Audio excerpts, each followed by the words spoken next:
26 नवंबर 1946 को कौन सा दिन था? इसको पता करने के लिए हमें 3 चीज़ों का पता होना बहुत ज़रूरी है। सबसे पहले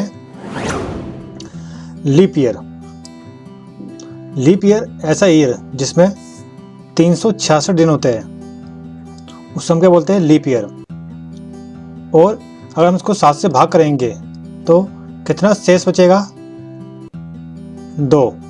और दूसरा होता है जनरल ईयर यानी साधारण साल, उसमें कितने होते हैं? 365।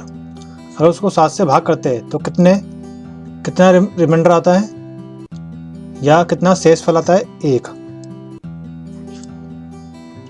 उसके बाद आपको ये पता होना चाहिए कि जनवरी होता है, उसमें कितने डेज होते हैं? 31। अगर उसको 7 से भाग करेंगे तो कितने और डेज आएंगे? 3। ये और डेज का मतलब क्या है? अगर हमने 31 को 7 से भाग किया तो 7 या 21, 7 चौक 28, 28 के बाद कितना रिमाइंडर बच गया? 3। तो 3 है, ये इसको बोलते हैं और डेज। क्या बोलते हैं? और डेज कितने हैं? 3। लीप ईयर में भी सेम होते हैं और जनरल ईयर में भी। ऐसे ही फरवरी में कितने होते हैं? 1 होता है किसमें? लीप ईयर में, क्योंकि 29 होता है। तो 7 चौक 28, कितना रिमाइंडर बच गया? कितना शेष बच गया? 1। तो ये क्या हो गया हमारा? और डेज। और जनरल ईयर में 0।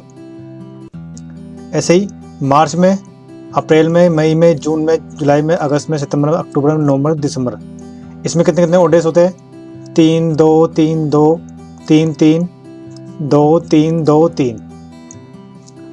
अब क्या होता है, अगर हम लीप ईयर की बात करें, अगर हम उसको प्लस करें कहाँ तक? जून तक, तो कितना आता है? 14। और अगर जुलाई से लेकर दिसंबर तक जोड़ते हैं तो कितना आता है? 16। ये आपको याद रखना है। दूसरा है, अगर जनरल ईयर है, कौन सा ईयर है? जनरल, तो कितने जून तक कितने होते हैं? इसको प्लस करने पर, सबको प्लस करने पर 13। और जुलाई से दिसंबर तक कितने होते हैं? 16। इसके बाद आपको तो होना चाहिए क्या? जो हमारे ईयर होते हैं, जैसे 1700, 1800, 1900 और 2000। जब हमारा ईयर सेंचुरी होता है तो उसमें कितने और डेज होते हैं? 5। और अगर 200 होता है तो कितने होता है? 3 और डेज होते हैं। 300 में 1 और 400 में 0। ऐसे 1700 में 5, 1800 में 3, 1900 में 1 और 2000 में 0। ये चीज़ आपको याद रखनी है। इससे क्या होगा? क्वेश्चन और इजी वे से आप कर पाएंगे। इसके बाद जो आपका मंडे होता है उसका कोड क्या होता है? 1, ट्यूसडे का 2, वेडनेसडे का 3, थर्सडे का 4, फ्राइडे का 5, सैटरडे का 6 और संडे का 0। अब लिखा हुआ है 1946। सबसे पहले इसको लिखना है 1900 प्लस में 46, और 46 है तो कर लेंगे 1 कम, कितना लेंगे? 45। अब इस 45 को भाग करना किससे? 4 से। 4 एकम 4, 4 एकम 4। तो ये हमारे पास जो आया है, जो हमारा भागफल आया है या क्वोशिएंट आया है, वो कितना आया? 11। वो 11 इसमें ऐड करना है आपको। कितना आएगा? 6 5। अब इसको 7 से भाग करना है। 7 8 56। कितना रिमाइंडर आ रहा है? 0। पहला स्टेप ये खत्म हो गया। दूसरा 1900 कोड क्या है हमारा? 1। अब तीसरा स्टेप हमें जाना है 26 नवंबर तक। अब देखना हमें जो 1946 है वो लीप ईयर है या नहीं है।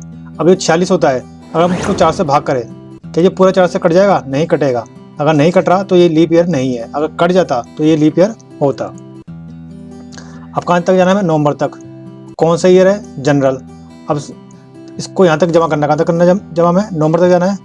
तो जनवरी, फरवरी, मार्च, अप्रैल, मई, जून, जुलाई, अगस्त, सितंबर, अक्टूबर तक जाना है।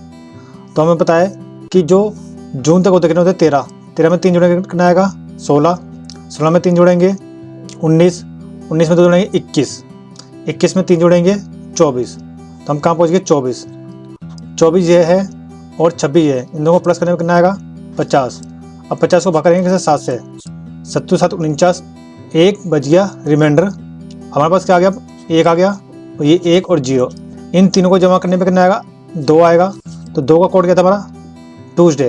तो मतलब 26 नवंबर 1946 को कौन सा दिन होगा? ट्यूसडे, यानी मंगलवार।